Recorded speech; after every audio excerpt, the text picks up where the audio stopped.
નાપાડ ખાતે મધ્ય ગુજરાત મુસ્લિમ સેવા સમાજ દ્વારા હાથલારી સિલાઈ મશીનો અને ટ્રાયસિકલોનું વિતરણ કરવામાં આવ્યું. આણંદ તાલુકાના નાપાડ વાટા ગામે મધ્ય ગુજરાત મુસ્લિમ સેવા સમાજના હોદ્દેદારો દ્વારા આણંદ તાલુકા, બોરસદ તાલુકા, આંકલાવ તાલુકા અને તારાપુર તાલુકાના જરૂરિયાતમંદ લાભાર્થીઓને હલાલ રોજી કમાવાના આશયથી હાથલારીઓ, સિલાઈ મશીનો અને ટ્રાયસિકલોનું વિતરણ કરવામાં આવ્યું હતું.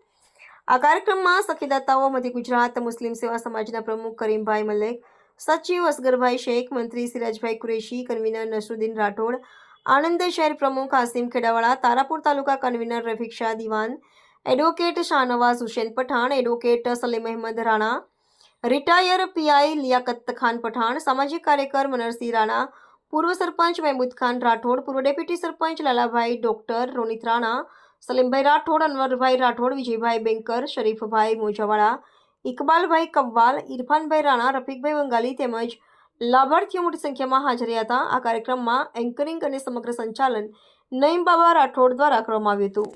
હાય, હું છું ક્રુઝિન સિંઘાનિયા. આપની આસપાસના સત્ય સમાચાર જાણવા માટે જોતા રહો દીવ મિરર ન્યૂઝ અને હા, લાઈક અને સબસ્ક્રાઇબ કરવાનું ભૂલતા નહીં. Thank you.